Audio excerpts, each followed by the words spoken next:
Welcome everybody to a very, very special episode of We're Not Afraid of the Dark. I'm Adam Dutch, joined by Ben and Ashley again. You say that like it's not wonderful. Hey, well, this is a special episode in a few ways.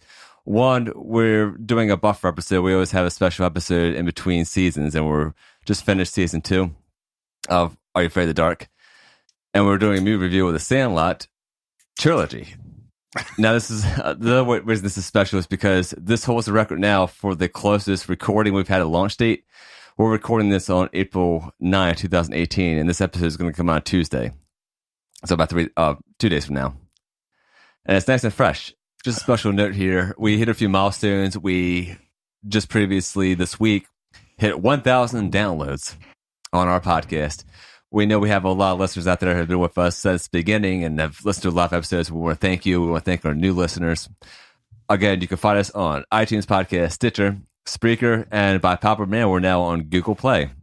We got some glowing reviews this week as well to both iTunes and our Facebook page.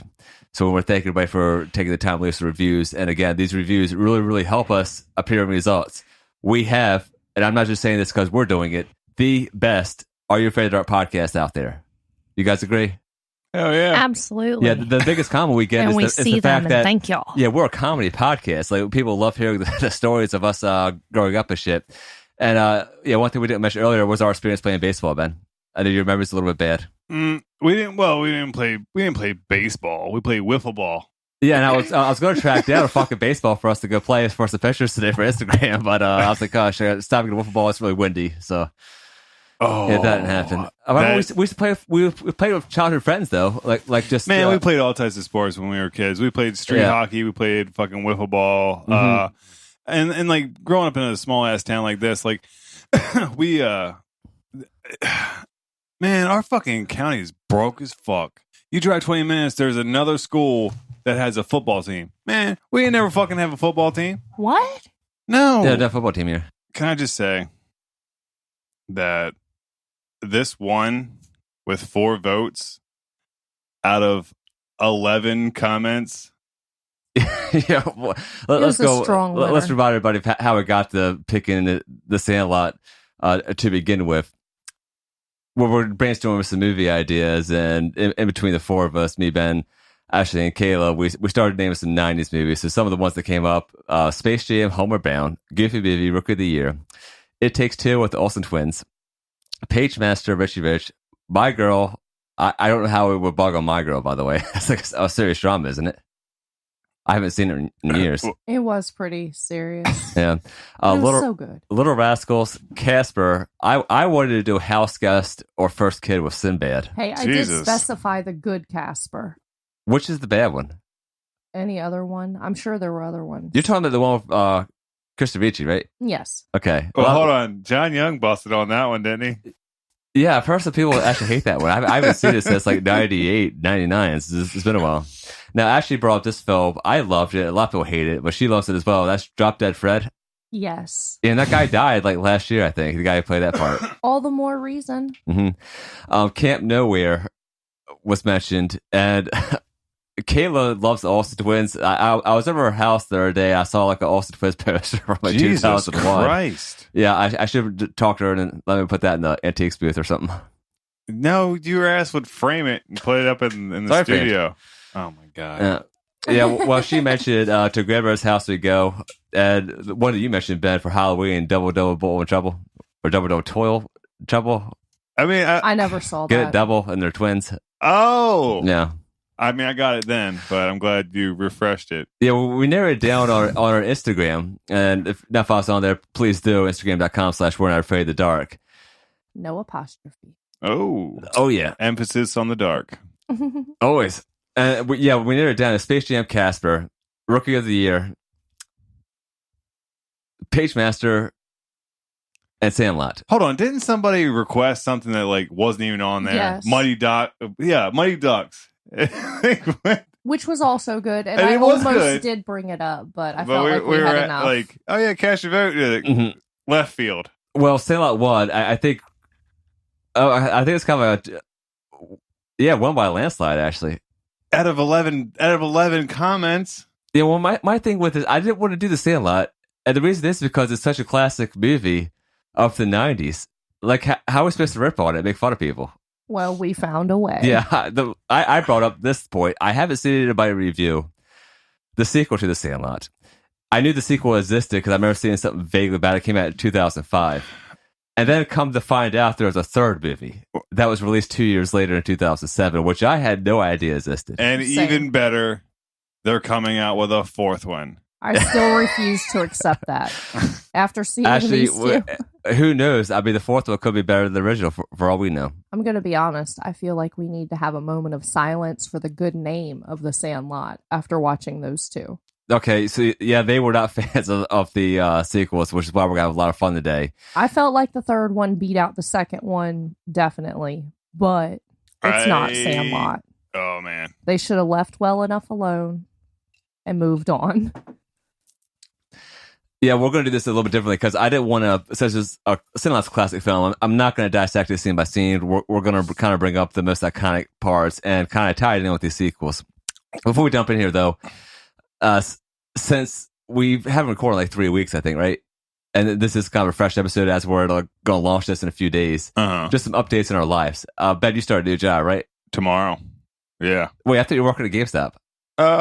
Well, I am still. However, they're only making me work like once or twice a week, and shit, I can't pay bills like that. You worked there when you're like what 20, right before you went in the Navy. Well, I worked at Game Crazy before the Navy. I thought you worked at GameStop though, the one by Walmart up there at Fruitland. That was after. Yeah, I did when I got back. Got it. But then I went and I was like, you know what? It's the same problem now. They don't pay enough. So then I went and applied to be a correctional officer, and I worked there for 4 years. Now, what's this new job you're going to start? Because I haven't heard about this. It's more construction shit. Okay. So, I mean, it's not a big deal. I'm still going to be doing some college, so then the military is paying me for college, and I'm doing this, so...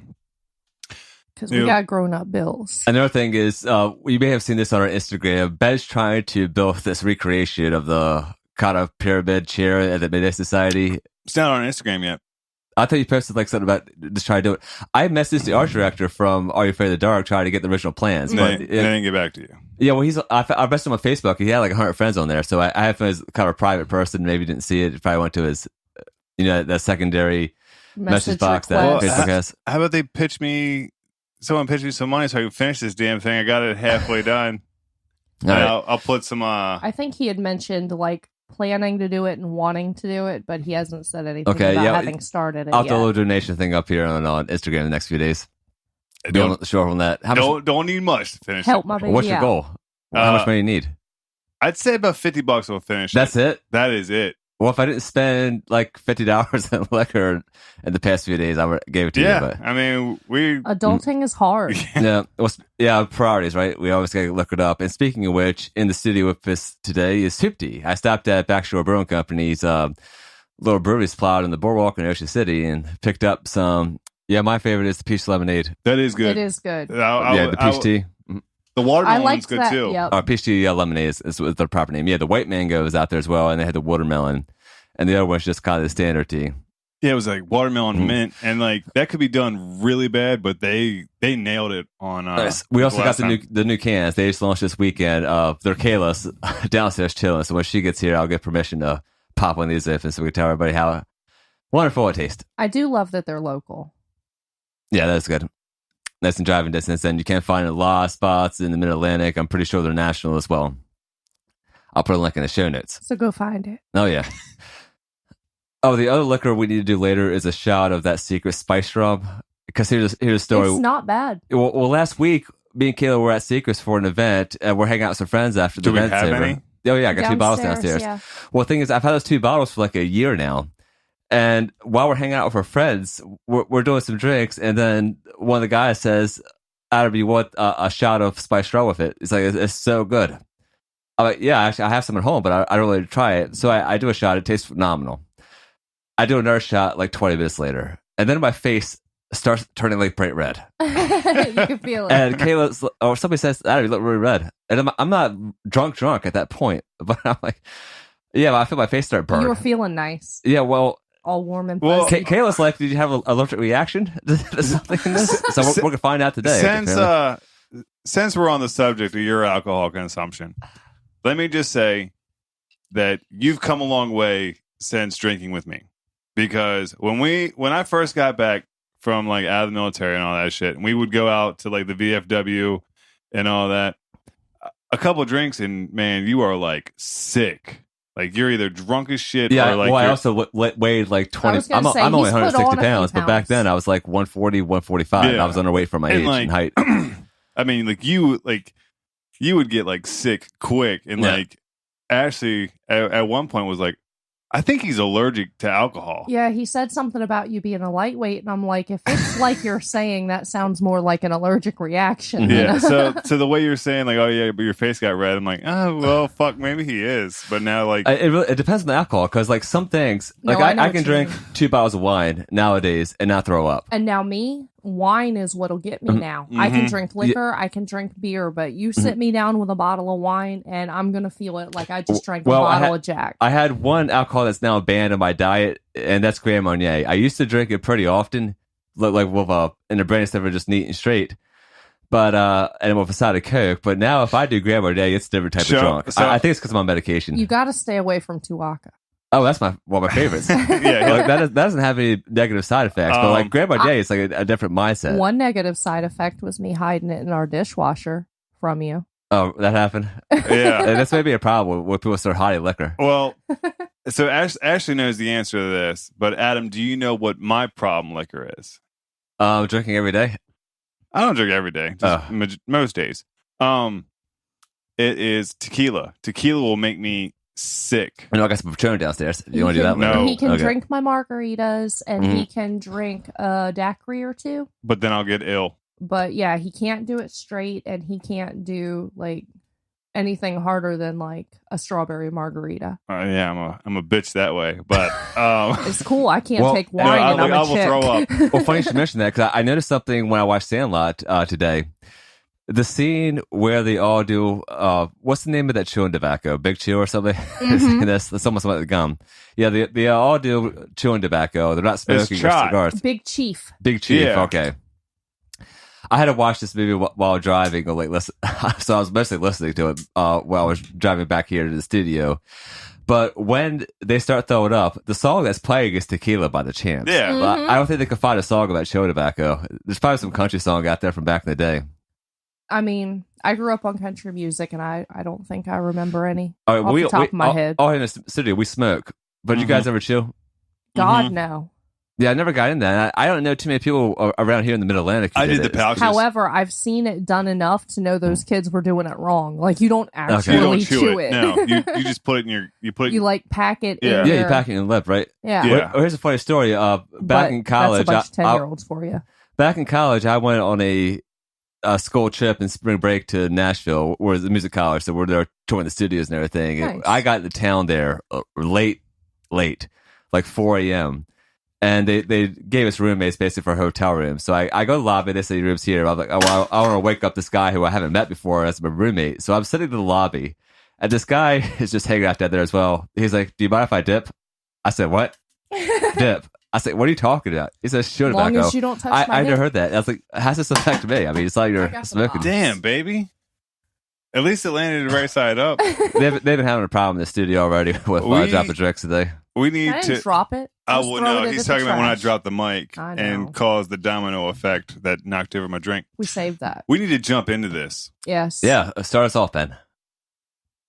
Okay, so I can tell you right now that let's start off by this. Like, Sandlot is so memorable. Like, none of us want to rip on it because I really didn't see any problems with really anything. No, we just watched it again fresh like 2 weeks ago.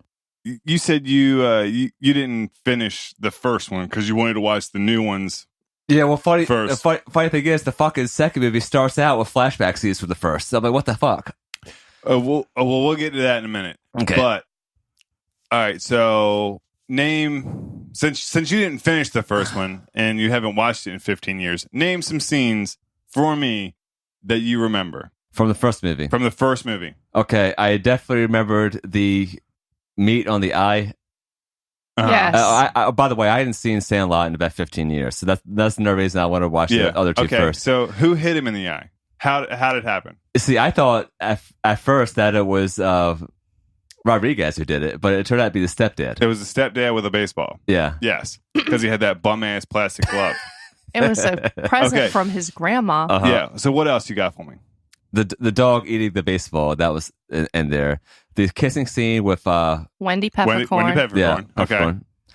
I had the Rector set. Yes. Okay. And the mom is the same woman who plays in Indiana Jones. Yes. Yeah, she's really memorable. I forgot that Dennis Leary played the stepdad. Yeah. Yeah. Okay. What else you got? He was a real dick.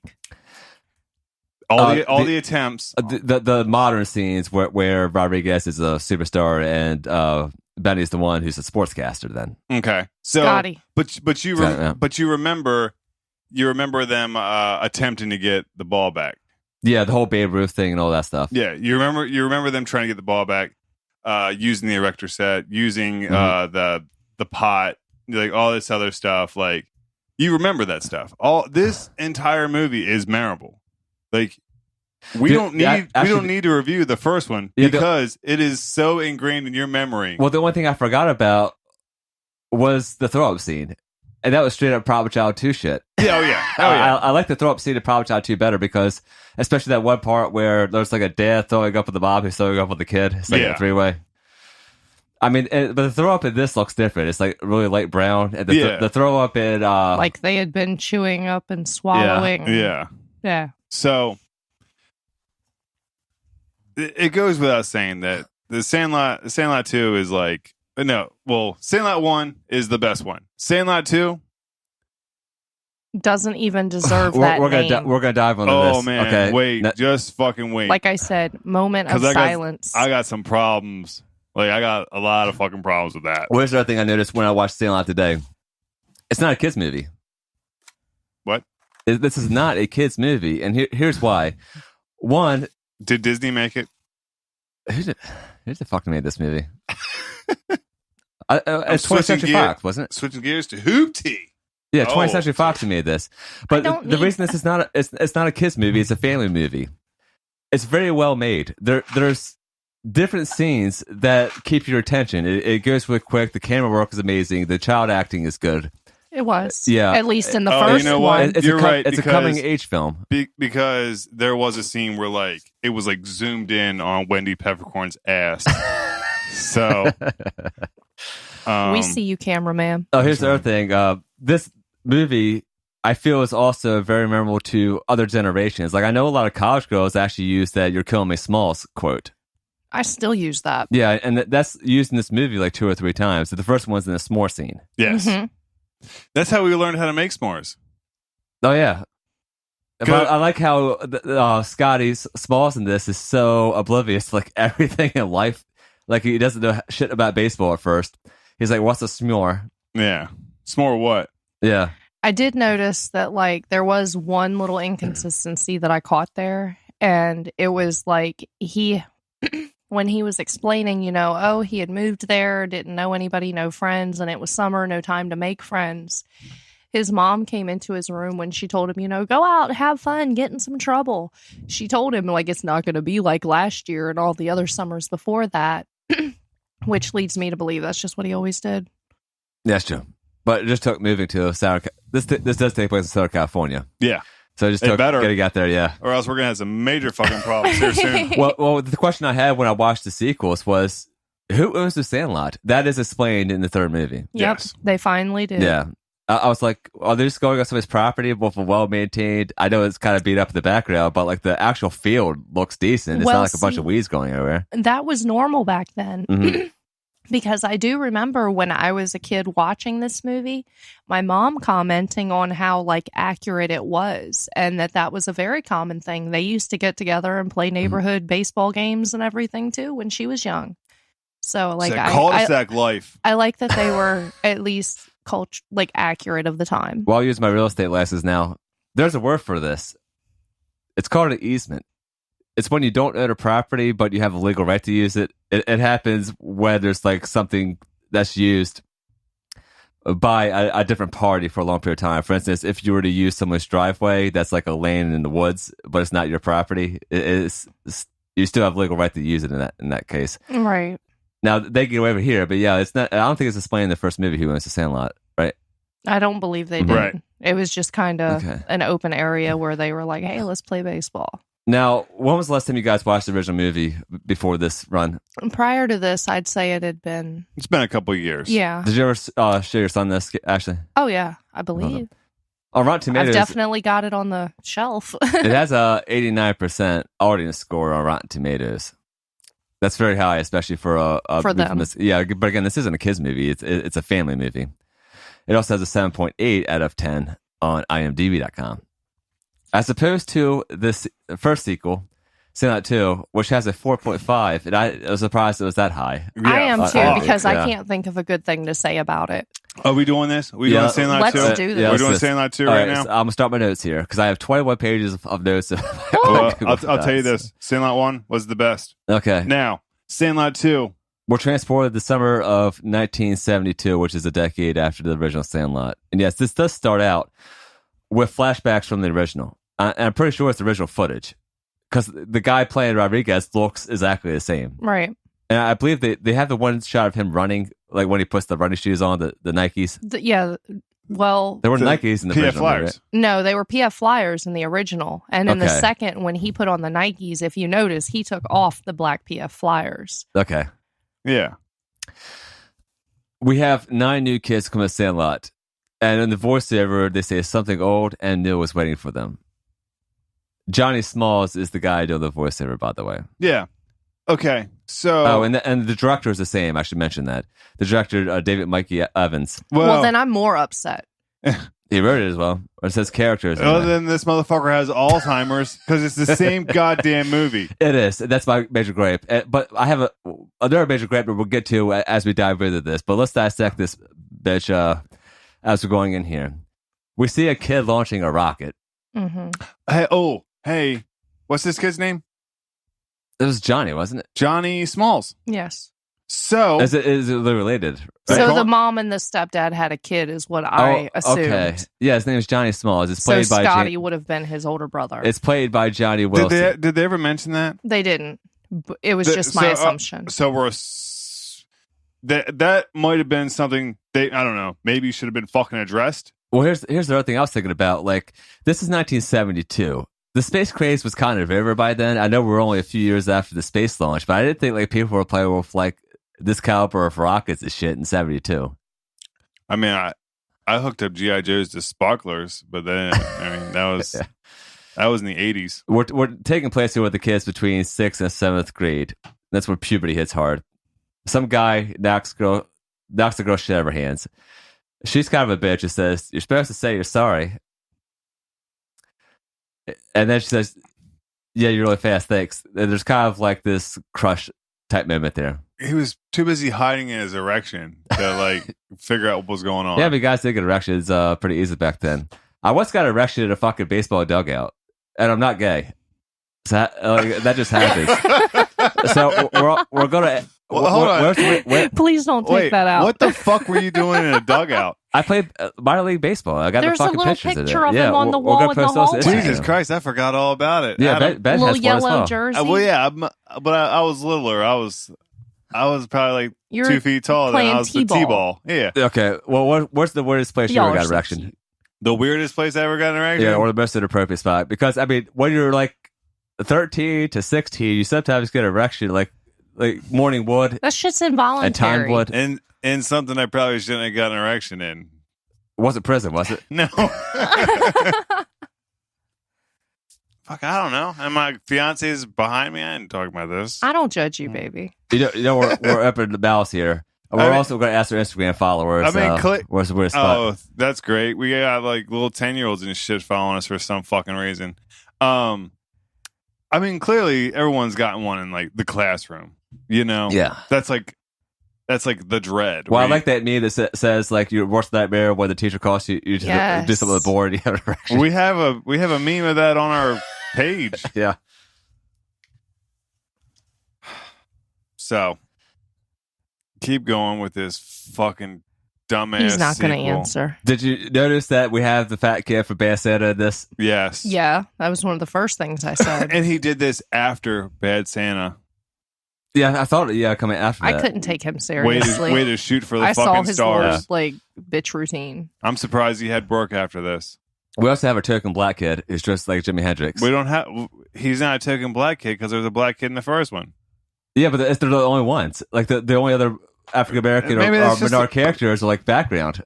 They know how to speak I don't lines. like that how they made him the only fucking hippie though. Everything about this movie was just the generic version of the first one. Well, I mean, they have a. This was the Dollar General version of the Sandlot. Yeah, well, they have a minority kid, they have a fat kid, and now we have a deaf kid in this as well. Well, yeah, because they had to have the Timmy and Tommy. Yeah. But they needed it to not be exactly Timmy and Tommy. He has a hat like the guy in the first one as well. Then you've got the older or the taller nerdy kid. Mm-hmm. Like, it was right down the line. Yeah, generic version. I have the DVD cover art. Yeah, this does look very, very similar. Yeah, because they used the same fucking script. They put a girl in it. The same formula. They put a girl in it. They made a little really bad. Yeah, they made him but also prepubescent the heavyset sexual kid, chemistry. Both heavyset kids played the catcher. Yeah. Okay. Then there's the coming of age thing. Okay, so now in this one it's between two players, and then in the first one it was Squints and Wendy Peppercorn. It's the same fucking movie, but it's cheap as fuck. It was so bad. I want to talk about this female character. Her name's Haley in the second movie. The first thing is, I found her nowadays. On her Instagram, she says, you remember me from that movie. This was the only movie she acted in. But I found some very... No, we don't. I found this article where it's talking about her relationships and what's there. Like, she's a beauty queen. She was a pretty girl. Yeah, she was just really couldn't act attractive. for shit. So see, here's the thing. She's pulling a Ross Hall. Because Ross Hall's Instagram says, you remember me from that show. Well, I mean, yeah. I mean, remember you from a fucking movie. I didn't even know who you were until 3 days ago. Well, I like the fact her costumes are unique in this, because in that one of the early scenes when they knock the baseball or goes to her property, I think lands in the pool or something, she comes out there decked out in a hat, like this really extravagant bathing suit, like she's about to model or something. It was a 70s girl. Yeah. With a sun hat on. Got to dress up in your backyard. So she's a hippie at school and she's a preppy bitch when she's not in school? It should be the opposite way, right? Well, I would think she so. lives next to the Sandlot, and that's how they discovered that. Okay. I'm glad you brought that up. So where is her house in relation to Old Man Myrtle's? I think it's next fucking door? Yeah, they be like next door neighbors. See, I have a problem with that. Because when you go through her scenes of the pool and when you see her backyard, how does everything land in their pool? Everything lands in their pool, but there's a huge ass fucking wall of washers and dryers and all this other metal shit. Because Myrtle has a junkyard. Right. Yeah, Myrtle. Yeah. Well, no, it wasn't even a junkyard. It was just a junky yard. Well, they say in the original when they do the flashback scene that it was his that it was a junkyard. Yeah, but he has the but there's no wall shit. It's not a huge junkyard. The thing is, here's the problem: when you go and look at scenes from her backyard, you don't see that wall. Maybe you don't see it. It came down, right? It comes down. Not later. yet. It comes down later. And of course it you did, should see because it in the first relation wall fell. if she's next door to the junkyard. Now, she threatens to call the police if they don't leave. I did laugh at this. Because they're trying to beat up where the couch is catching on fire in the dugout. How they say, can you borrow your hose? Rather than call the fire department, just can we borrow your hose and run it 500 feet, right? Yeah. And what's our hose in the backyard? I don't know, 20 feet? Oh, so 30. The reason the couch is on fire in the dugout is because the rocket fell over because he was getting chased because they thought he was part of the rival baseball team. I filled in the plot holes, but you know what? We didn't need it because it happened in the first one. We also find out that Haley's dad works for NASA. And then he's talking to Johnny about how rocket building is a great hobby, and this comes into play later on. Yes, it does. Oh, and I had a note here. When I was watching this with my girlfriend Kayla, she said Haley's dad is hot. What? She had her crush on him. And this guy, Let's pull up real quick. He's played in a lot of stuff, actually. Yeah, I've seen him in other things. Hold on. Show me his face, but hide his name, because I can tell you what he's been in. It's been a lot of... That's not him. That's Mac. One of the characters in there. Fucking Singleton's the guy's They're name. all... Wait, no, not the Retriever. That's the Retriever. Jesus Christ. Mr. Goodfair. That's his last name. Okay. He's played in Grey's Anatomy, Law and Order. Go up. I just need his face. I can tell you. He's not hot. Oh, yeah. He looks like a douchebag. Greg. Oh, he played the guy in Child's Play 2. That's what I remember. I mean, he was on Talladega Nights. Yeah. So he's been in like some major productions. Yeah. Kayla, I'm worried about you. Jesus Christ. Well, I think Kayla has a crush on his older bed. I mean, this guy's like, this guy just hit 60. This movie came out 13 years ago. Damn, baby. I know. Oh, she should be here any moment now. She said 5:30. It's like 5:39 right now. Kayla, I need you. Oh, I missed a call.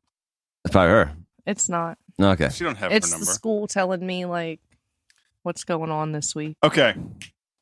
So... The girls take over the dugout and turn it to like their own dollhouse. There's a lot of like red furniture. They clean it up and all this other shit. The guys are assaulted with softball and say there's very positive things about baseball, making this a lot more about gender equality at this time, especially since we're only a few years after the like liberation movement with the women's rights and civil rights era, because this is 72 and the civil rights thing happened mid-60s. Mm-hmm. They get challenged to play them against softball. No, he says he can hit that. Yeah, David goes against her pitches, and he keeps hitting foul balls. I couldn't tell if he was hitting those on purpose or not. No, this goes on for a long time. No, the other guy gets struck twice. Like he got two strikes, and then little erection boy came in and was like, "I'm gonna hit it," and he kept hitting. David. Yeah, kept hitting foul balls instead. But was he doing that on purpose? No.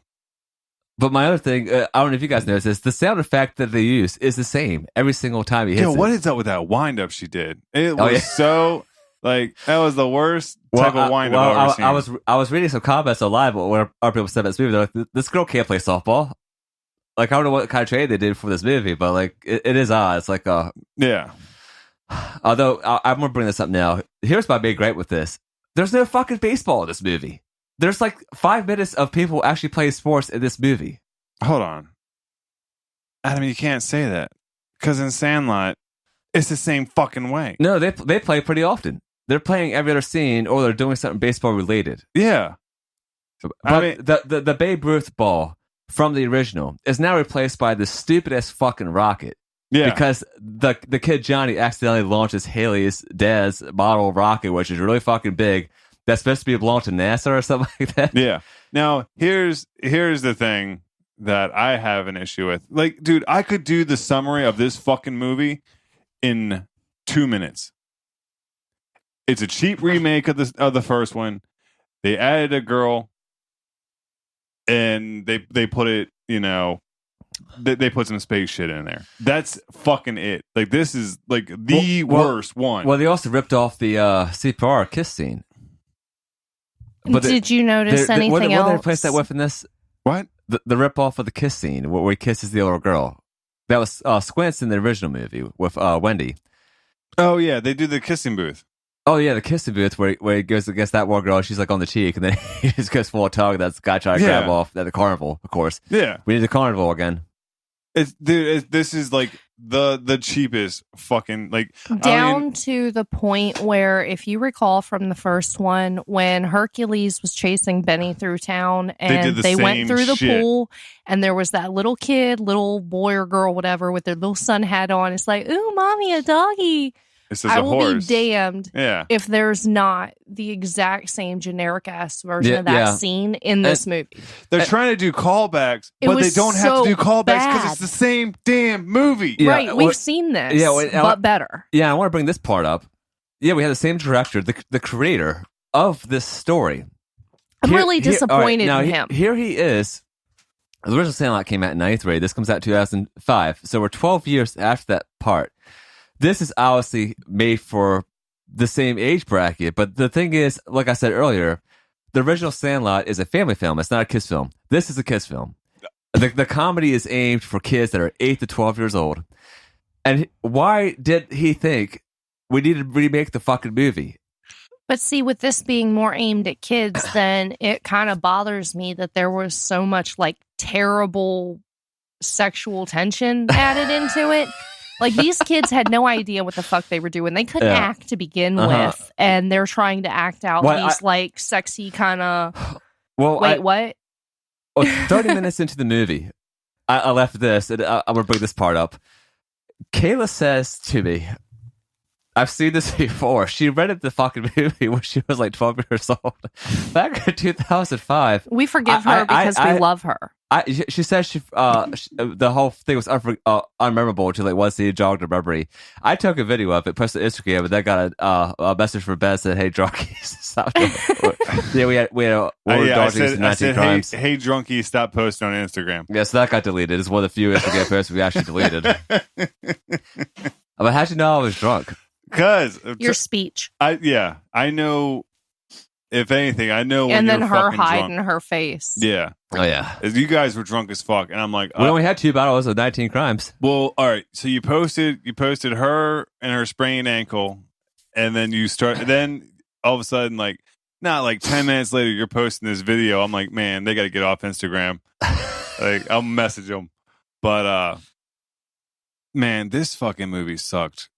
It sucked so hard. Like, we're not wasting we're wasting the time talking about it, but rather than going scene by scene and wasting everyone's fucking time. But this is quite this podcast episode is better entertainment. We wasted 90 minutes watching that shit so you guys wouldn't have to.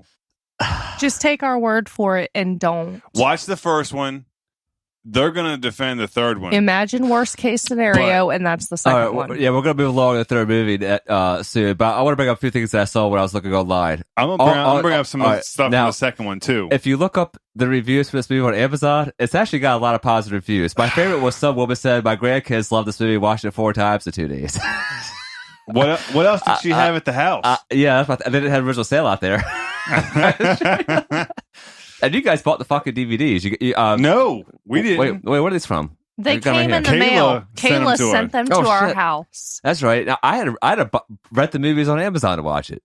She sent a note. She gifted it to us, and it said, "Hey, when you're done watching it, bring it to Adams." Yeah, but you brought it as soon as I left for Ocean City. So yeah, I was you were out for the whole damn weekend, and I'm like, I really hope the fuck he watches these in time. I got tax write-off, at least. Well, anyway, okay. So was that girl playing the Kiss and Booth attendant an adult film actress, by the way? I don't think so. She kind of had that look. Most girls nowadays have that look. I don't know. But she's listed in the movie as Hot Young Lady, I think. That's her, right? Yes. Barbara Kreimeier? Yep. She's in John Tucker Must Die. Did you watch that, Ashley? I have seen that. It sounds familiar. It was once. But anyway, so I just know that Sophia Bush and Jesse Metcalf was in it. So, okay, are we just gonna spitball shit for this second one? Because it's the final thoughts here because we have to analyze all these. Okay, so check it out. Don't do it. It was terrible. All right, so when he launches that rocket, okay, and it explodes, that thing was looping all around town and exploded, and all the pieces just conveniently land near the Sandlot. Yeah. And he gathers all the pieces up. But he doesn't gather all the pieces up. That central like fuel pod, the orange one that I guess burns out or whatever. Yeah. So it has the side gray ones, the big orange one on the bottom, and then the shuttle. That one, you never see it because he only brings in the 2 sides, and then when they get the shuttle finally, he brings it in. He said at the very end of the movie that the dad never knew that anything had happened. Well, yeah, he fucking would because that big ass orange one was missing, and there's no fucking gunpowder or whatever you're using to launch this thing. All that's depleted because you've already launched it. Yeah. So how the fuck does he not know? And it works for NASA. I should know this stuff. Baby, right? Don't forget your other point. What was that one, baby? The cat. Oh yeah, the fucking get him, baby. Now that all right. Before we get to that, my thing about that rocket launch, it goes past the Foot Locker. That didn't exist in 1972, by the way. That was a nice product placement there. But I will say, not to mention that scene again, just a carbon copy of the first one, right down to the kid whispering to him, "You've got it." Oh, and that were some shitty ass CGI effects when they lost that rocket. By the way, that looked like garbage. Yeah. I could do that in After Effects. I did Google to see if they had erector sets in the 60s. Yes. And they did. 50, yeah, that's a 50s toy. Yeah. Okay.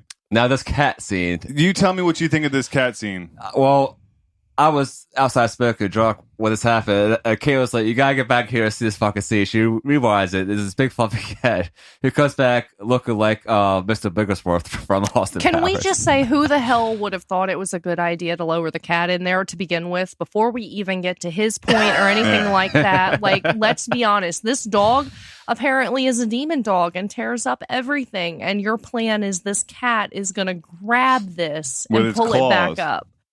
Like, that was awful. Okay. Just from the start. Yes. So in the scene, they lower this cat down, so its claws will grab the shovel when it gets scared. Where's my hoopty?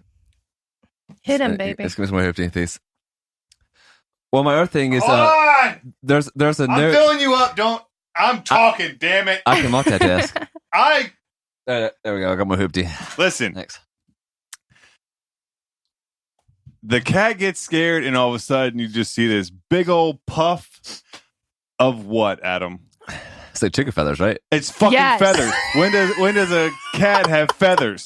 And then a whole different species of cat comes up. It's fucking feathers, and then you get the Sphinx cat that comes out. And those things are ugly. I hate those damn things. They could have. I don't want. I want a big ass fat Himalayan in my life. They could have shaved something with fur.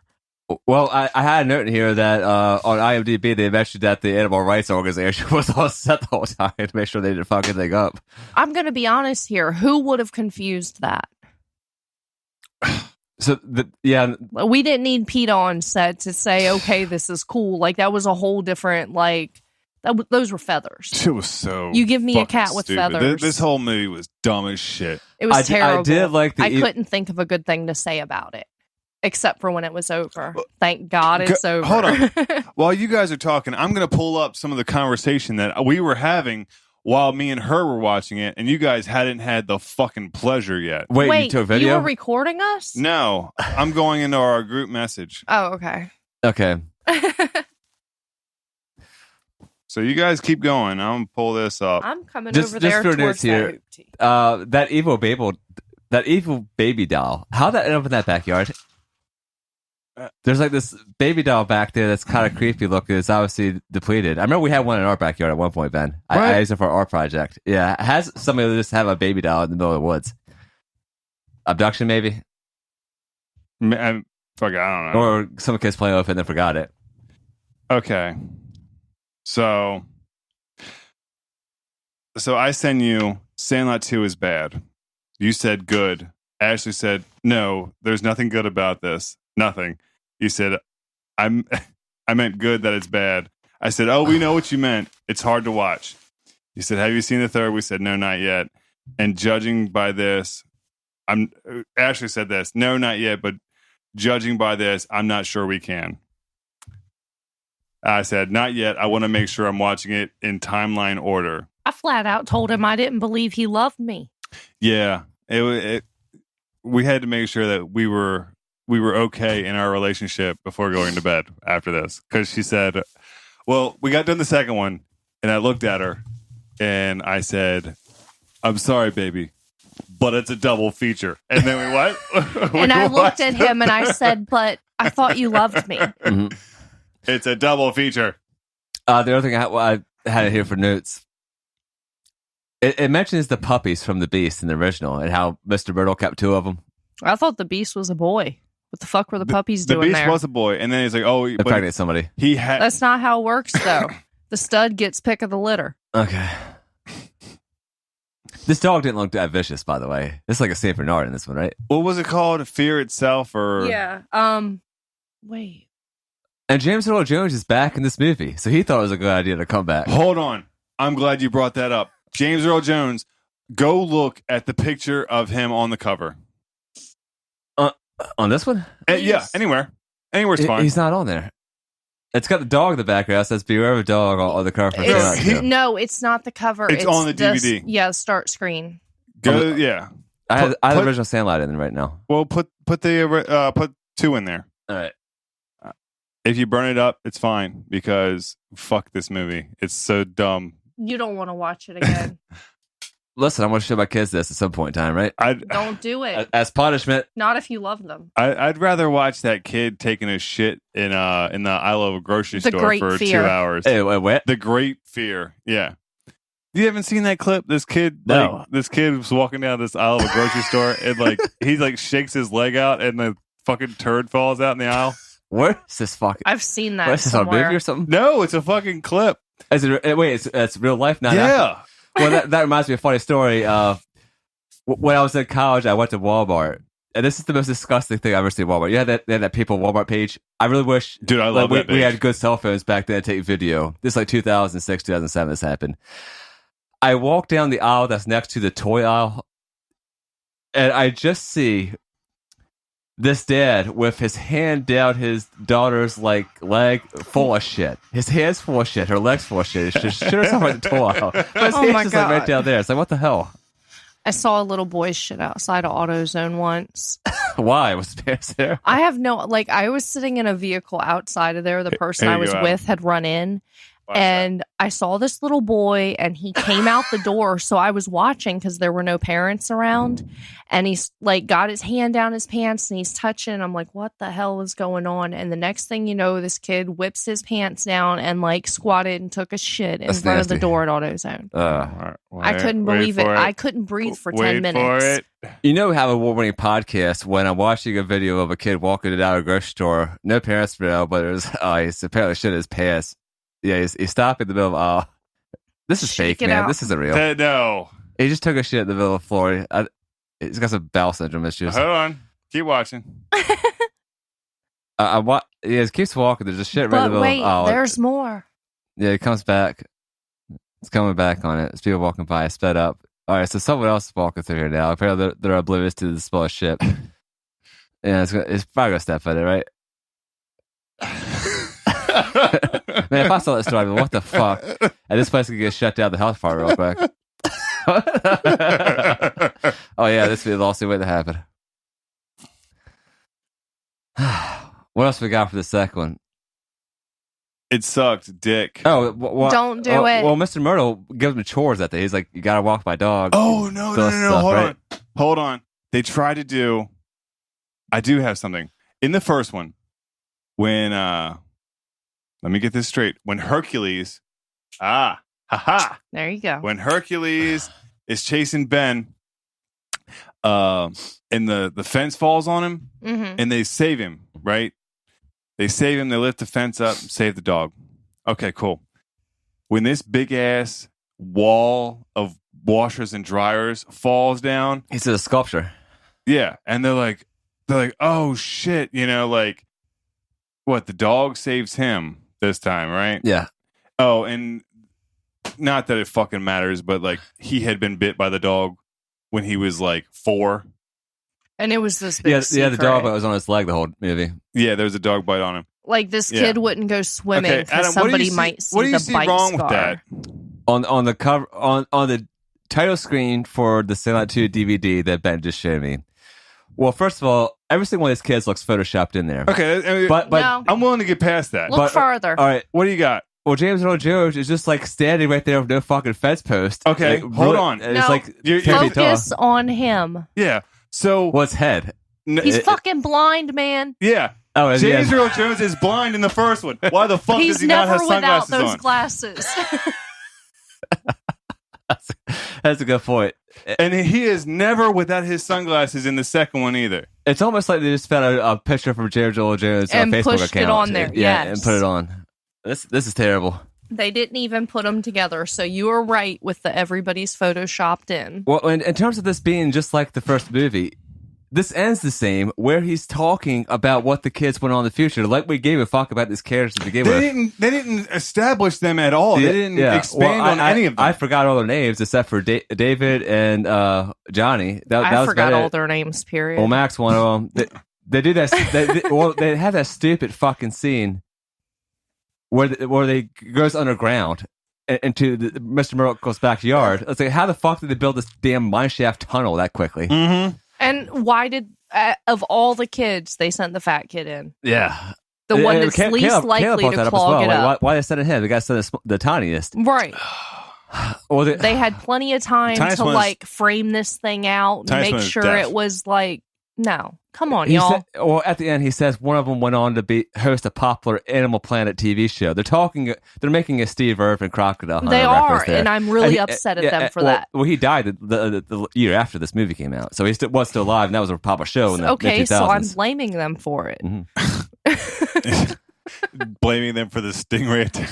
Oh, well, he says that they cursed. He says two of them went on the found a hip hop label, Def Jam Records. He said, right, seriously. Steve Irwin said that was an insult to the founders of Def Jam Records. There were a few things about the end of this movie that genuinely pissed me off. So Steve Irwin was like, my biggest regret was letting them reference me in Sandlot 2. Damn right.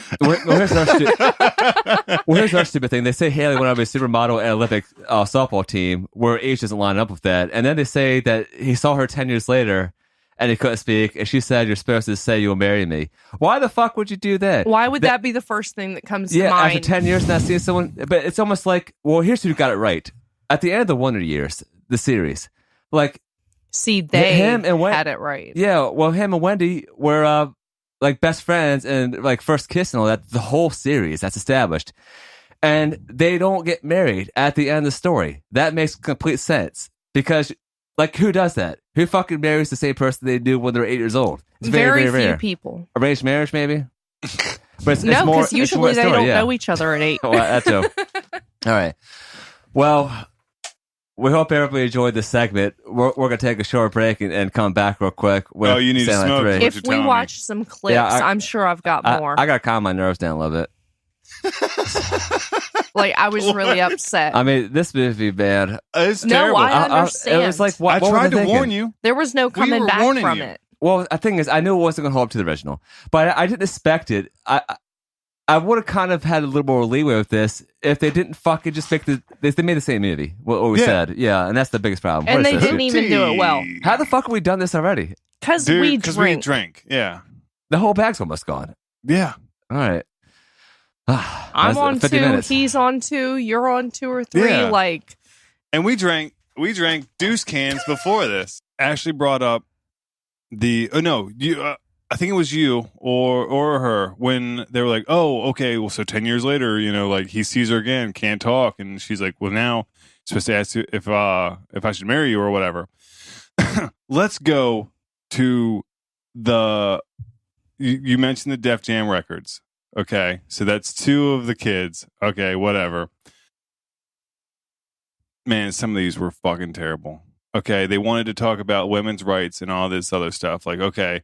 The main chick's mom and dad were like, oh, well, you can't call her sweetheart or anything like that to because it makes her seem less empowered. So it's like, oh, that bugged me. Sport, slugger, tiger, like, okay. And you ask any little girl that ever grew up with only a father, she couldn't stand that shit. She couldn't stand that he treated her like a little boy. Right. So for these, like, okay, 10 years later, like, where are they at now? They took the fucking easiest way out for the 2 other females. Like, they did the hardest job there was. They had 3 kids, and now they're a stay-at-home mom. Okay, cool. Granted, I've been the stay-at-home mom, and that is hard. Right. So, but see, if they wanted to make this like this empowering woman thing, like that was a cheap-ass way to go. Then have her become president or something like that, right? Huh? Have her become president. That would have been but better than some things they mentioned. Then there was like what? Smalls became like something for NASA or whatever. Of course. And then the black guy with the fro, the hippie guy, got abducted by aliens. I'm like, wait, what? That was a funny one. What the Did fuck anybody was that? see him? He'd have so been a Black Panther. Yeah. Like, really? Really? That's where we're going? See, I thought we were going to make like a Jimi Hendrix thing there. Yeah. Anything. Should have. Like, they done set something. it up perfect for anything but, got abducted by aliens. Yeah. They copped out. Yeah. Copped out for three of the But why? 8 over there? Because that shit was made when they were trying to, or all this politically correct bullshit was starting. So they couldn't say what they were really thinking. All right. So now that I got that one out of the way, let me go to the other one. When he throws those PF flyers into the power lines. A drug deal. Well, right? That's what it's supposed to signify. However, I wasn't going to go with that. And he puts the Nikes on at the very end of the movie. He's like, and that's where they stayed. But but that's a story for another time. And then they never touch it again. You would think in Sandlot 3 it would have something to do with that, but it doesn't. Yeah, we're going to dig right in here. Sandlot 3 is called The Sandlot Heading Home. It was Sandlot 3 original title. Not sure why they call it that. I mean, yeah, the guy goes back in time, but this is directed by someone different. It's directed by William Deere. You can tell. I got a problem with the fact that the director of the first one directed that bullshit second one, and then this one that made a little more sense. I told you. With the first one had nothing to do with them. Ben, this guy directed Harry and the Harrisons. Doesn't that seem backwards? See? Well, 1 out of 2 ain't bad. He's a writer for The Rocketeer. Remember that one? I do remember The Rocketeer. I like that. Yeah, I heard it's like an overlooked film of the early 90s. I remember when it came out, but like no one talks about it anymore. I don't think I saw that. I will tell you, I'm going to let you guys take the lead on the third one because you guys seem to enjoy it a lot more than I did. Because after the second one, it was hard not to. I'm sorry I had to do that to you, baby. I really am. I'm still a little upset. I know. But, I mean, it's okay. Well, to calm your nerves down, not to mention we're still drinking Hoopty, Backshore Bourbon Company out of Maryland. We're going to drink another Maryland liquor, which is one of the ones I was mentioning earlier, the Secret Spice Rum. We're going to do a shot of this right now. This is made in Ocean City, Maryland. But don't we have to do 2 to see your face turn red? Oh, we got the whole bottle here. I mean, yeah. Hey, baby, you're from Tennessee, so take that one. Tennessee? Well, you're not from Tennessee, but you're closer. She is from Alabama. I thought you knew me. I do know you. Oh, you had the Jack Daniel shot glass, right? Yeah, she's wearing an Alabama shirt right now. Cheers. Because Roll Tide. Cheers. I meant you're closest to it. I'll give you a pass because I did say something about Jack Daniels earlier. That's where some of the southern accents come from. That's a good drink, though, right? It is. It's good as far as spice rum goes. Mm-hmm. It's probably one of the better ones. I prefer this to Captain Morgan's. Oh yeah, it doesn't have that burn taste. Yeah, right. The spice is there, but it's smoother. Kind of smooth. It's kind of like a maple taste almost, right? Cinnamon. Yeah, cinnamon as well. I like it. Sandlot 3 Heading Home. It starts with stock sports footage with a voiceover again. And our character here is Tommy Santa Sorrentos. How do you pronounce his last name? I thought it was Santorini or something like that. Hang on. Santarelli? I think it's Santarelli. Yeah, Santarelli. That's it was enough that he could call himself Santa. I didn't realize this was Luke Perry until a little bit into the movie. Yeah, it's Luke Perry. Dude, I caught it right on. I was like, oh, so they're taking all the has-beens. Well, I mean, yeah, this movie came out in 2007. Like, I haven't even recent years heard of Luke Perry being in anything. I don't Well, think after so. Sandlot 3... I guess not. I mean, recently, there's on a few TV series, Riverdale and Ties That Bind. I haven't heard of that one. Body of Proof. Never heard of them. FCU. I haven't heard of any of this. Wait, SVU? Isn't that Law and Order? FCU. Oh, nope. He plays a guy named Luke. Go figure. Hey. Because then he doesn't even have to remember a new name.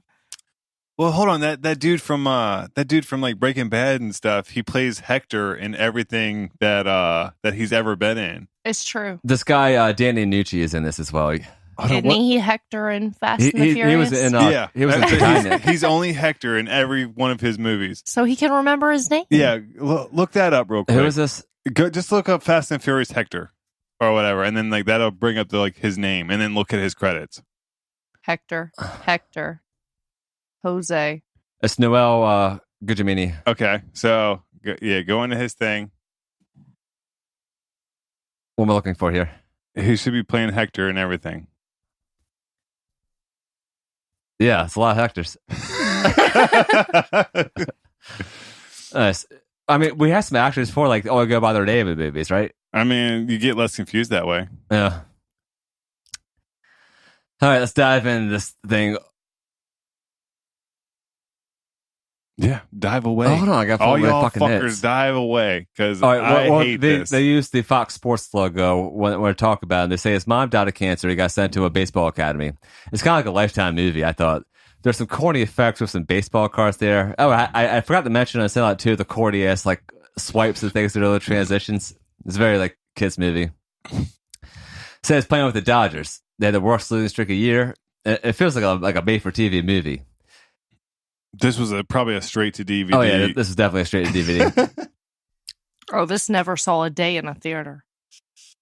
The Rodriguez uniform is in the background. You notice that? Yeah, Yeah, because he's the manager. for... Well, he's out there like doing some kind of Or an, interview / sports thing. There's some guy setting fireworks in the Bless back. you, baby. thank you. Well, So he's going with batting practice. They accidentally set the fireworks off early. And it gets hit in the face of a baseball with some shitty ass CGI effects. Sending him back in time to the Sandlot. And 4 years after Sandlot Well, he's 2, he's not back in time. He's like in a coma, reliving his childhood. Oh, I thought he went straight back to time. No.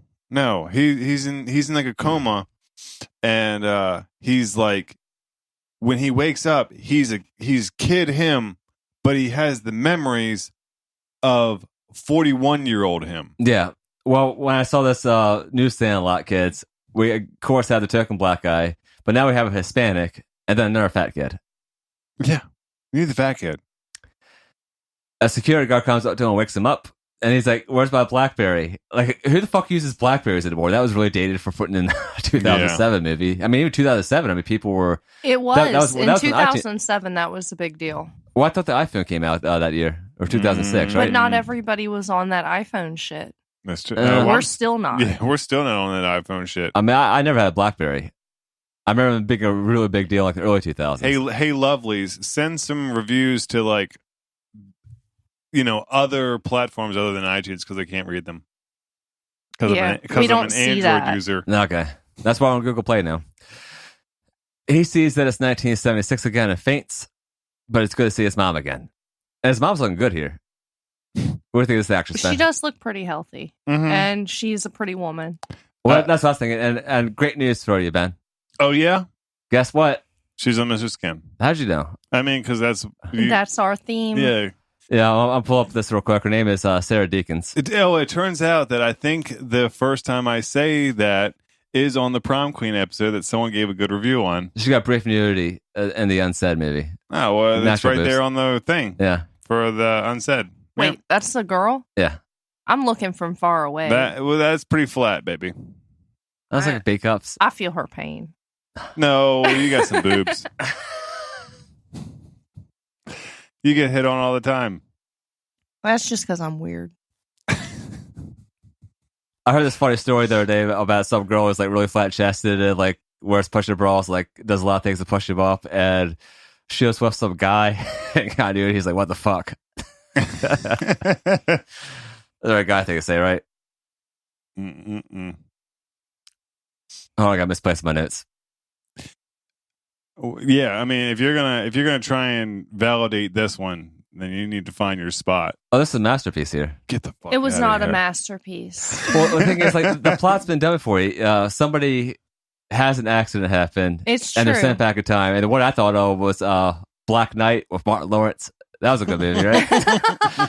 I remember, like, I think I hated it when I first watched it, but then I ended up laughing a lot. I definitely laughed at the scene where he has sex with that one girl and says, "Oh, damn, she wasn't a virgin. Somebody hit that shit before I did." And the one where he says that one guy, he's got to get to IKEA because he's living in like some really poor neighborhood in the 1600s.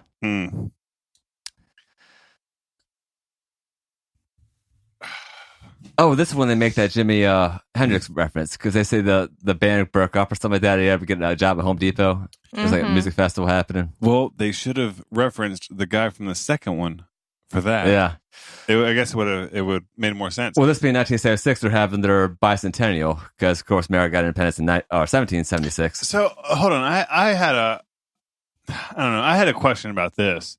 Maybe you would know. All right.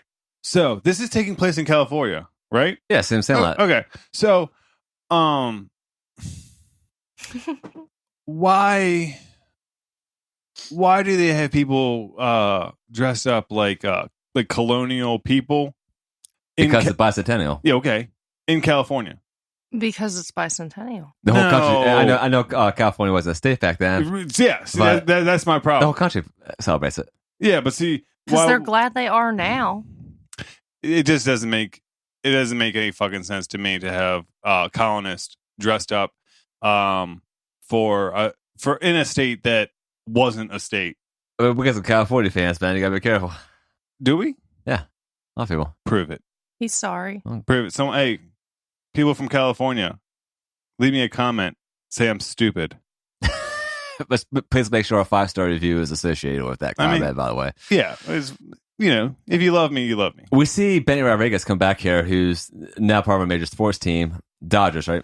He was part of one in the first one. Yeah, but that's later years. I mean, that one took place in the early 90s, but now we're back in 76. I think he just got signed or something like that, but he's kind of like coaching them.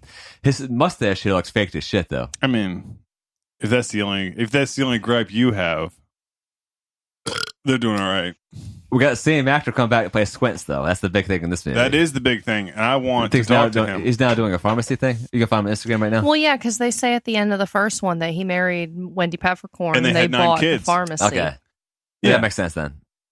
And they had 9 kids. However, at this time, where the fuck were these kids? Hold on. In this time in the timeline, he only has 4 kids. And it's been, what, 14 years? 14 years, yeah. 14 years. Fuck's sake. Squints, man. He was stretching it out. Yeah, that lifeguard body is just going to be... Our token black kid here is named Q because he has a very, very high IQ. And they mentioned later that he becomes a doctor. Now, I had a note in here that says the Sandlot's now in New England. What? Because of something that I saw there that looked very New England. But I was drunk when I wrote that down. So. Well, yeah, probably because you're so colonist. Oh, yeah, that may have been it. Probably could have been it. Uh-huh. See? I'll say it. Benny goes to pitch our character here, Tommy. And he plays hard ass, saying, okay, and if there's a pitch, and like... You think if I look up Squints, it'll show up on Instagram? Yes. Yeah, go ahead and do that. I hear evidence of my girlfriend. Hi, Kayla. Hey, we're recording. This is a private studio. What's Whatever. Squint's real name? Because I put in hashtag Squints and there's like 59,000 public posts. Ooh. Chauncey Leopardi. Jesus Christ. You got this. Man, I've been drinking. Fuck. 2 posts and 695 followers, and he ain't following a single fucking person. He don't give a fuck. Come talk to us, Squints. Yes, we love you. This is the real me. This is my backup account because my real account got hacked recently. That is his motherfucking Instagram. Let's see this. Somebody hacked him? Yeah, I'm fucking Squints, man. He's only got 2 posts. One's with the Dodgers. Oh, that's the reunion they did, right? Man. I think so. Well, hopefully it's going to add us back. Squints, baby boy. Hey, you probably watched Are You Afraid of the Dark considering his age back in 1993. I mean, you would think. Yeah. Maybe he'll appreciate us. They're wearing Converse shoes again. That's all 3 movies now. Everybody's wearing Converse. What? No, they weren't. No. Yeah, they were. No, they weren't. They got there's some kids with Converse on. PF Flyers. PF Flyers. Nike. Guaranteed Converse. to make a kid run faster, jump higher. New Balance makes those, right? What? I don't know. Oh, no. Yeah, they're manufactured by New Balance. Those shoes that those old people wear. I know those ones, but... That's right. I don't go fuck. The kids sneak in to see... May on the Edge. Oh, wait. First, we got the sheriff taking a shit. Oh, yeah. Nice Austin Powers reference there, bud. And he even kind of had the fat bastard thing going on. Well, now, the one on... Oh, wait. The one See, on I've got Austin, them mixed up. The one on Austin Powers was not Fast Bastard that did it. It was, Fuck, what was his name? I don't know. I don't know. But, no. It's when he's getting choked out by that Irishman. He's groaning and doing all this other shit in the, Another one? Why not? All right, go ahead. There's no secret spice rum. Cheers. Cheers. I need this. I need this to get through this because you guys will defend it more than me. Well, that's because I saw the second one first. If I had watched So did this I. one after the first one, I'd be mad as hell, and then I would have been madder as hell after watching the second one. But, like, this was almost a little bit refreshing. I did feel bad for putting her through this all in one day. Because it was like straight face, like I thought you loved me. You at least stretched it out over the course of a weekend. No, we knocked this shit out in 5 hours. I did like this movie scene, by the way. When the sheriff is distracting the movie attendant, and this guy's dressed like an old school movie theater that attendant. had a Little Rascals feel to it. It was nice. Mm-hmm. Yeah, well, I liked when they actually get caught, like they all stumble out of that movie theater. That was fun. I felt like it was important because in the first one, they made sure to have a movie scene when Benny was running from the beast. And he ran through and the beast jumped through the screen. Like, they were trying to make those connections, which they did not try in the second one. We have, the second one had a deaf kid, now we have a mute kid. He hasn't talked since his father died. Yes, baby. No. What? They did have one in the second one. I don't care. That shit doesn't count. They did have, he did bust through on the second one. Well, yeah, because they did on the first one. Well, yeah. They were just a fucking generic carbon copy. Well, hold on. What busted through on the third one? It was like Sandlot from China. What? Yeah, nothing busted through the screen on the third one, though. They didn't. They just had the movies. They just had the movie. So it busted through on the first and second. Because it was a reference to, not a generic copy. Okay. A special note here. I thought the insults here were good when they get this fight, and it kind of reminded me of the insults from the original Sandlot movie. Mm-hmm. The one that ends the conversation when he gets in a fight with that like little leaguer is, "You play baseball like a girl." Yeah, but they couldn't use that on the second one because they already had a girl on the team. They did, and she was like, "Yeah, what?" But going back to the original Sandlot, I thought there was some better insults that "You play baseball like a girl." Like the one before he says that is, "You bob for apples in a toilet and like it." I thought that was a very, very good one. And you eat dog crap for breakfast. Yeah. You mixed your Wheaties with your mama's toe jam. Like, there are some good insults for kids anyway. Do you think they would pass now? Like, if we go on like Facebook or Instagram and we insult someone's shit and we put that on there, you think we would have the last laugh? Well, I'll try it next time I get a fight on Instagram on our account, because I cussed that one person out who's posted the spam links the other day. Yeah, that kid was like... That's a fake account. I think he was like 10. Kid was like 10, but that's okay. We could have just deleted it, but I mean... It's more fun for people to see it. Yeah, make an example of that apparently, because someone liked your comment. So that was me. Yeah. No, it wasn't you. We got some supporters, right? It was someone else. I thought it was me. No, it was somebody else. But I mean,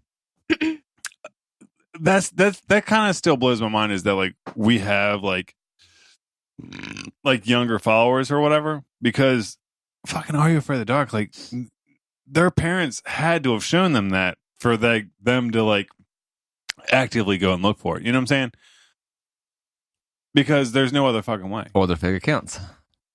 Well, we have a couple of catfish that follow us. We do. And we know. We know. See y'all. Just know that we know. Your secret's safe with us for now. Yeah. The major plot of this movie is the fact that we find out that the town owns the Sandlot.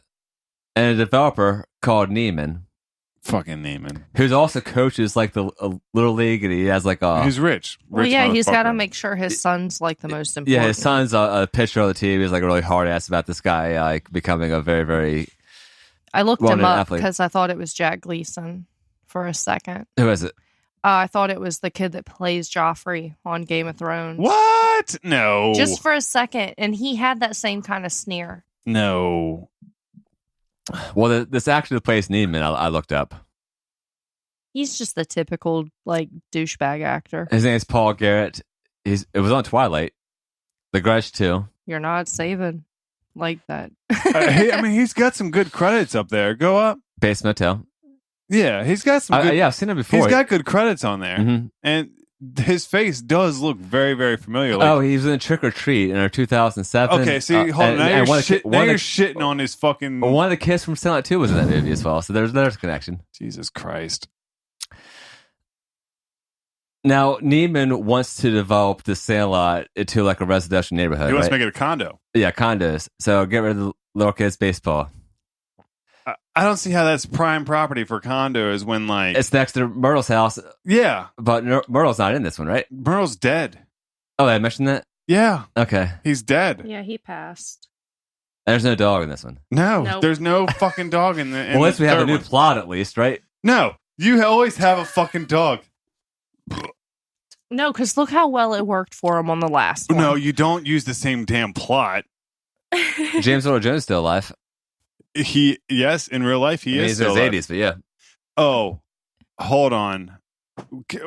When are we going step by step on this? Because let me Yeah. we are okay. Let me know where we're at. Where we're at. Well, after this hearing, there's a flashback scene where it's kind of modernish, but a few years prior, because this one super hot chick in the scene, this is his girlfriend. She has like a really 90s haircut. And his manager's there on some like old ass cell phone talking about the Yankees.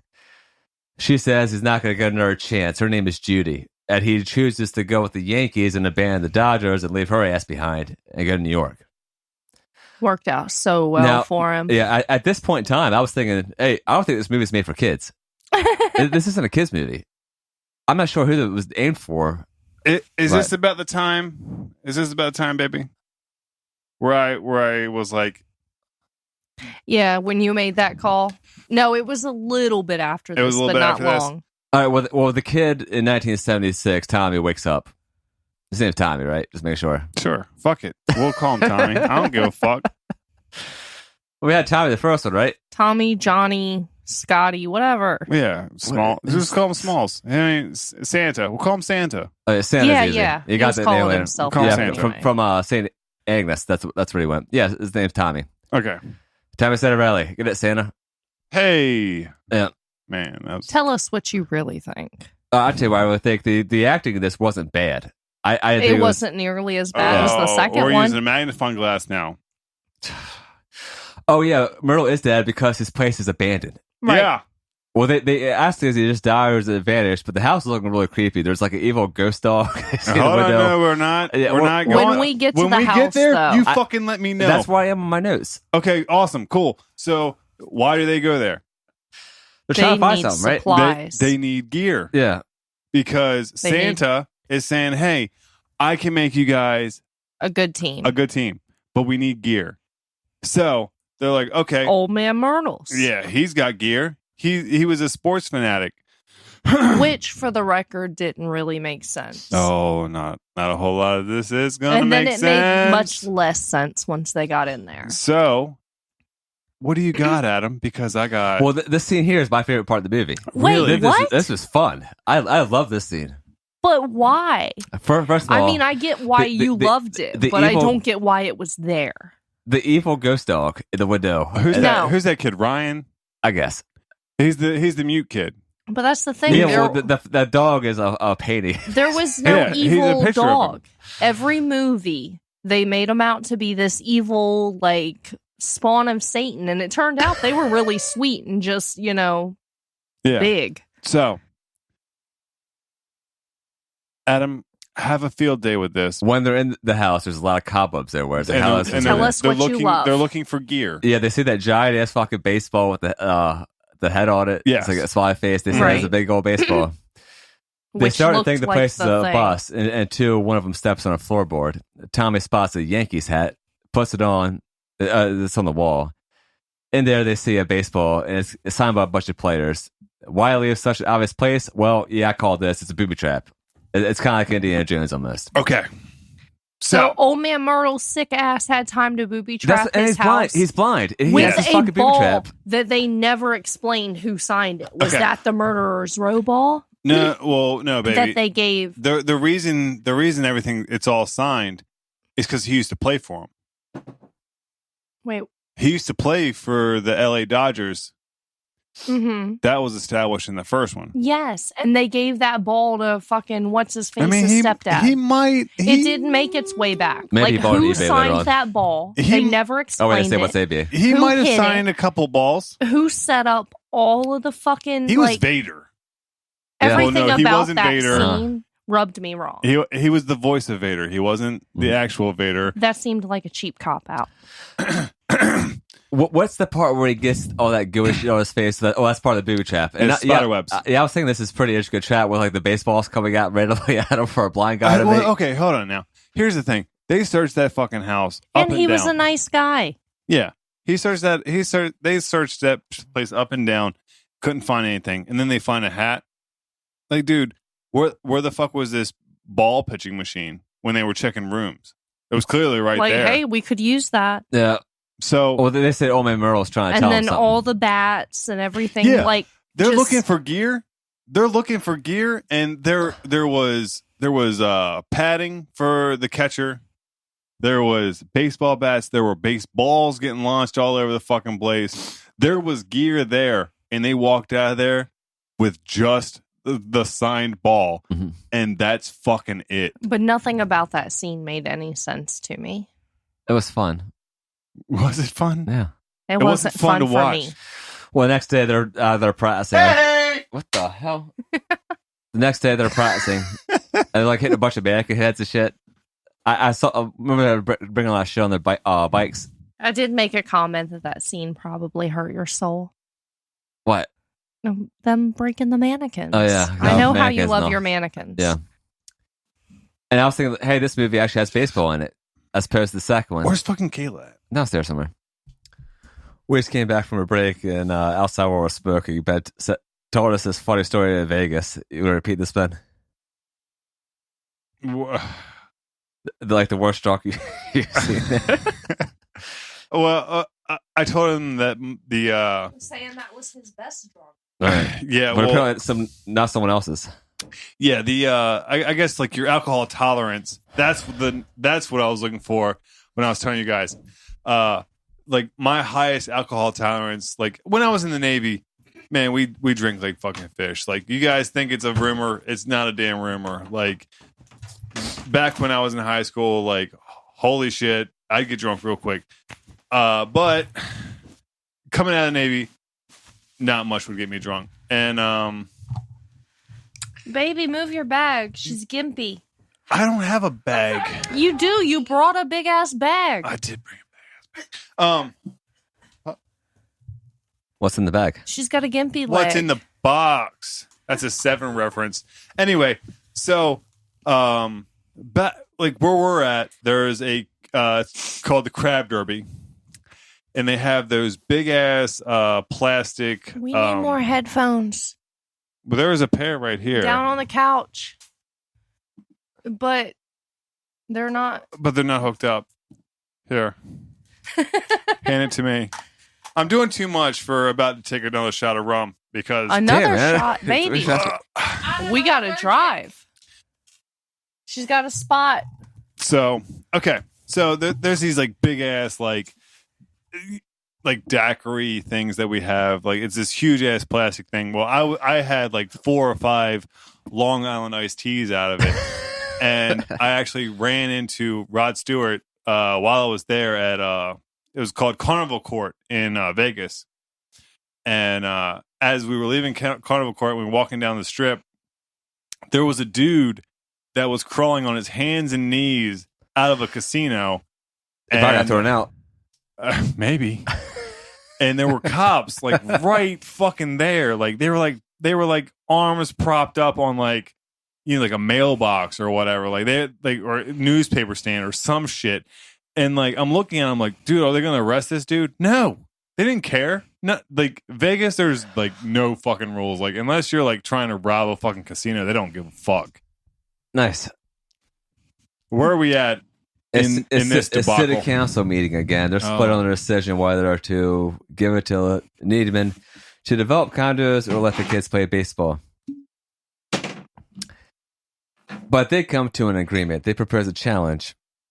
If Needman's team wins, they build on the Sandlot. If Squint's team wins, the Sandlot stays.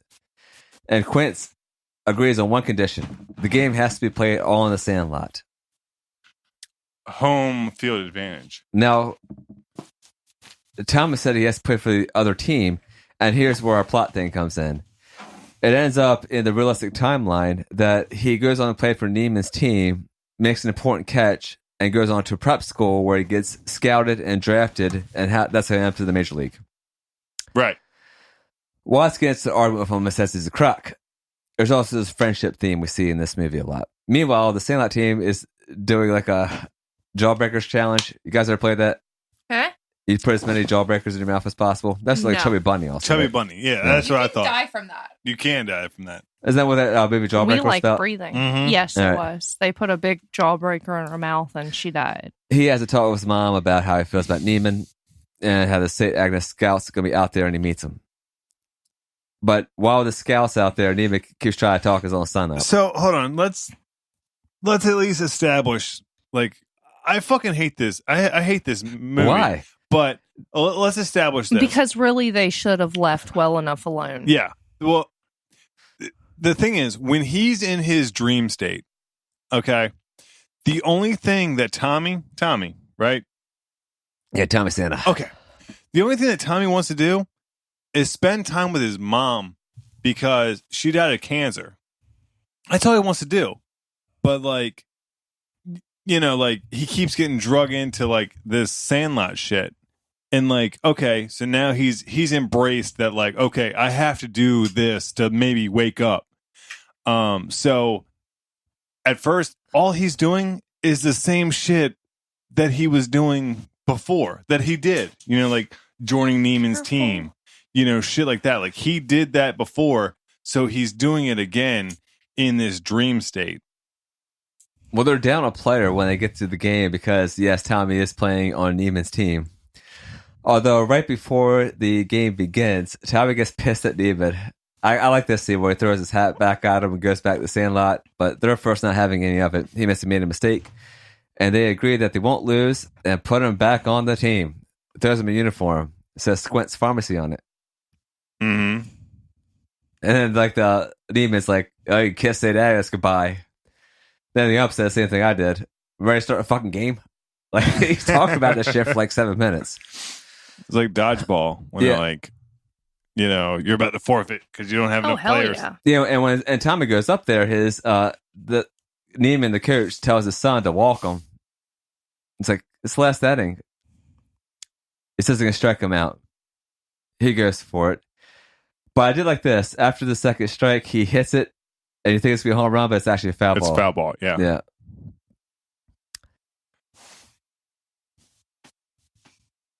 Oh, I hate this. He ends up getting it though, and then it's the other guy's turn to bat. What's that kid villain name?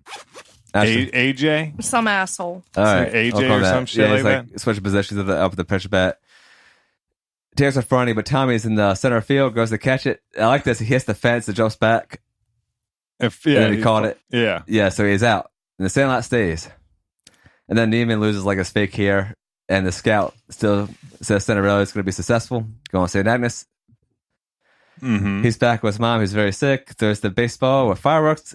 Yeah, he's looking outside. There's fireworks going off. One of the kids throws a baseball up at him, hits him in the head. He throws up, he like underhand throws up the one that's been signed. Yeah. Up by like it was like the 67th Dodgers or whatever. Anyway, it hits him in the eye, right? And here is where I said this, like, you know, like in the podcast or whatever. Like I'm like holding back because I don't want to like ruin this. But prior to this, I'm like, you know what? All right, he's in this dream state. He's knocked out. He was knocked out by a ball. Like, okay, this is his dream. He did call it. Like, I'm going to be really pissed if all this shit in his dream affects the fucking present, and it goddamn does. It's a butterfly effect, just like the movie. No, fuck that. Yeah, it comes back. He's back in present time. because She was then another you have doctor. to think, like, okay, You don't time and space changed because of the dreams this guy had in his fucking coma. It wasn't a dream. It really was back in time. That's why I think it changes. by getting hit in the face with a ball. Yeah, Okay, because it mentions okay. he stays with the Dodgers. He's back with Judy. So Judy, Joni, They're really hot now, this whatever, girl, yeah. that like he lost because he left. and continued her life in LA for whatever. She was just randomly sucked out of the life she had built. Right. Of course. Into the reality that he created by becoming a better person. Oh, even better than that. What the fuck knocked him out in the first place for him to... and what if she had kids in the meantime? No. Where did they go? Okay, that's cool. All right. The fireworks, huh? So now he's waking up out of a coma. So the same fireworks... So he was back in LA. So the same fireworks in New York knocked him out? No, because he was back in LA at that point. In LA. Oh, fuck. Adam, help me out with this. Listen, this is just a great film. So it didn't just change his reality. It changed other people's reality. Why are you looking her up right now? Because she's actually plays Judy. She's okay, but she's not that great. She's probably on Mr. Skin, whatever. Anyway. We'll find out. Here's the thing, Adam. He got knocked out in New York. He was a Yankee at the time. Oh, that's a butt. He had come back. He went to the Yankees and they were saying like he came back and it was basically like his like fizzling out. Oh, yes. So here's the thing. So he was back in LA. He got knocked out by insulting the people. So you're telling me that he was, he's this nice guy now, got knocked out by insulting them then? This is dumb. He's come around. This is stupid as fuck. But I hated this. He has all his friends back. I hated it end. less than the second one. I was thinking though, that photo at the end. I still feel like the it should have never happened. It's like a modern photo. It's like taken with a digital camera. I'm glad you brought that up. Okay, so Benny was talking about like, kids that had dreams. Like, okay, that would have been a good time to pitch not Sandlot 2, not Sandlot 3, but Sandlot 1. He should have had a picture of the first fucking Sandlot folk. But he wasn't there. He was there. He was the one of them. Oh, Benny, yeah. I thought it was about Tommy. No. Okay. Wait, who are these kids? He's the manager, Rodriguez. Yeah. He was like, hey, here's a picture of some kids that had dreams. How about and I guess a picture of fucking you in it? I guess by the very end of the movie that made sense, but coming in at the beginning, and for those... Probably most people that didn't make it to the end because it shouldn't have happened. Well, he did that. It didn't make sense. The him introducing the picture that was in the beginning of the movie. That's what I'm saying. Yeah. Okay. Well, we're going to wrap up here. I just want to put this at this. I hated it. It was bad. If this was not, it was less bad than if this was not part of the Sandlot universe, it's just a standalone movie. What would you think of it? It wouldn't make sense. It'd still be bad. The only thing that made sense about it was where they tied into the Sandlot universe, and it sucked less than Sandlot 2, but it still should have never happened. Sandlot 2 could have, Sandlot needed to be by itself. It is an iconic, Sandlot 2, when it came out, it went straight to the bargain bin of fucking Walmart. Yeah. All right. It went $5 movies. Yeah. It went straight to the bargain bin, and it was just a ripoff of the first one, which was done by the same director, and he should be fucking ashamed of himself for really doing upset with you, guy.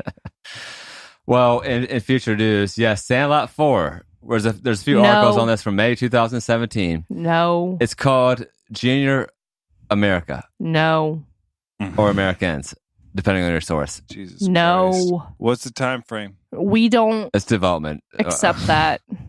On IMDb, this still comes up. If me and Ashley watch it, she's probably going to divorce me because you're not married. Well, by the time it comes out, we will be. Okay. And she'll divorce me for watching it. Well, I'm drawing a line. We're adding on a common negative note there. But yeah, in concising this theory, yes, this was better than the second one. It was. I will give you that. Hookman they tried 2 to was tie better things than the second in. one. Yeah, that's true. Had higher production values, but how was Hookman 2 better than the second one? What? It was the second one. He's mentioned. Oh, okay. Well, hold on, baby. Explain. You said Hookman 2 was better than the second one. The second, yes. 2 was the second one, right? Hookman 2 was better than Sandlot 2. Okay. Yes, it was. 100%. Because at least it was mildly original. We had a budget of what, $2,000? Yeah, about that. And 500 of that was my plane ticket from California to Maryland. Yeah. I'm glad you guys did that, by the way. I think it's beautiful. So to make another movie sometime. Jesus Christ. I told you I'll do it. All right, it wants to Just direct me because these pictures you post are bad. What pictures? With me in them. Oh, yeah. The wrap up is Don't do it. the wrap up is this. Watch the first one and be happy. Enjoy your childhood favorite movies. Like, okay, the takeaway from this is leave well enough alone. Okay, Dumb and Dumber, good movie. Dumb and Dumber 2, fucking terrible. Dumb and Dumber awful. Anchorman 1, good movie. Anchorman 2, fucking terrible. Enjoy your memories from the first one and leave it the fuck alone. Yeah, if you don't have an original idea, don't fucking do it. Stop trying to You got something bandwagon. for that, Adam? Some rebuttal? No, I was looking at some Amazon reviews for this one, and so it'll say like one title is called "Out of the League," and it's clumsy. It doesn't make any sense. It always says, "My son loved the first two movies. This was What? terrible." Yeah. First two. No, there's only one. Yeah. Okay. Two does not count. Well, again, our fans at the end of the day have the final say on what movies we do. I know we said they were Hold Sandlot on. originally. We have Kayla here. She might have something. Yeah. I remember liking 2 when it came out. But had you Jesus seen Christ. one at that point? But yes. Oh, yes. Oh, God. I used to watch the first one all the time. Hey, I tried Kayla. to save you. Kayla, name off some good shows that you watched when you were growing up. What age? Fucking The age you were when you watched this movie. yeah. Okay. Seventh Heaven, Boy Meets World. I did love Boy Meets World. Starting almost getting into Gilmore Girls. I love Oh that. fuck! They only Ah. talking questions. It's so stupid. Go ahead. Hey, calm down over there. I've been drinking fucking hoop tea, rum. Me too, and I still love Gilmore Girls. Let the Oh lady my talk. God. Okay. The Cosby Show. Oh. Well, That didn't work out so well for him. now. Okay. Gilligan's Island. See now, well, that's back in the day. Like that was like that was like They would be on Nick at Night when I go night. yeah, Nick at Night. I mean, like I remember. The Nanny. Oh no. I loved Don't- The Nanny. Don't bring up Fran Was that Drescher. annoying girl? Was she like Janice and Friends or something? Because her voice was so annoying. No, Fran Drescher Her was voice is She went on to similar the, to that. She did put The it on a Beautician and the little for Beast. the Remember that show. movie? no. I Yeah, don't. Fran Drescher and that one guy. I do Is she remember still when alive? the movie came Yeah. out. I don't think Fran- I well, watched her it. Yes, fucking Fran career Drescher isn't. is still around.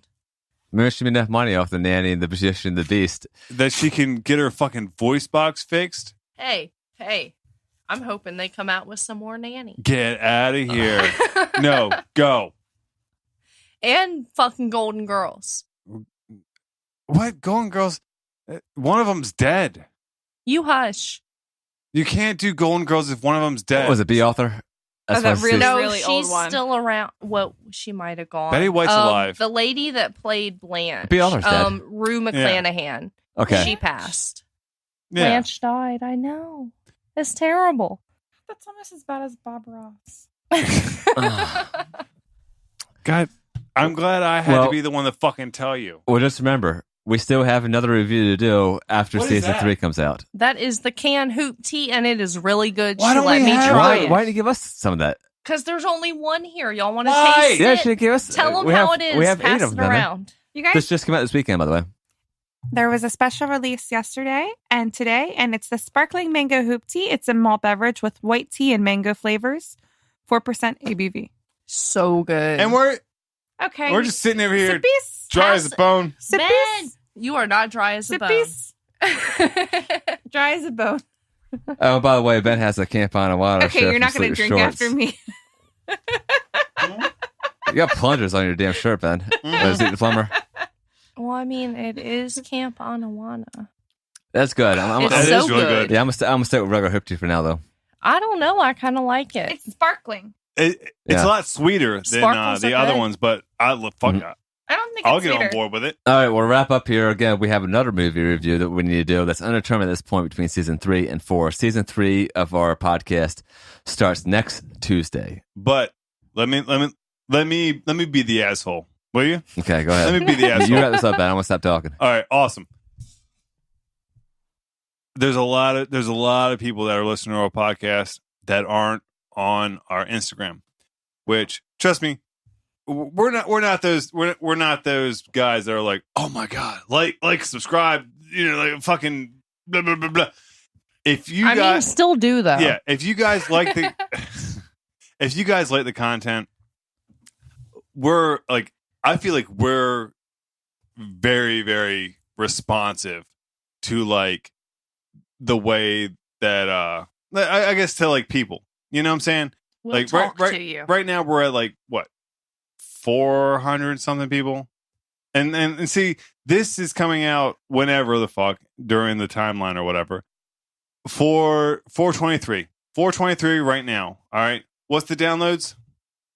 1100.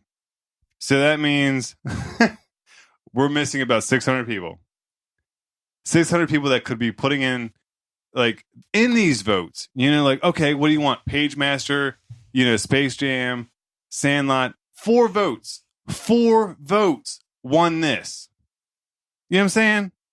So if you talk to us, you might get your way. Yeah. There was a guy that left a review, and I talked to him for like 4 hours on Facebook, just shooting the shit. Like, we're very, very responsive. Like, we're not these like, like we're just starting out. Like, we're not like these higher than now fucking people. Like, we want your guys' input. We want to communicate with you guys. Like it's nostalgia. We all fucking love it. Like, let's all get on board and we discuss. Just don't drop that fucking heart button on fucking Instagram. Talk to us. We'll talk back. Simple as that. Love you. We do love you. We're lovey people, especially when we've been drinking.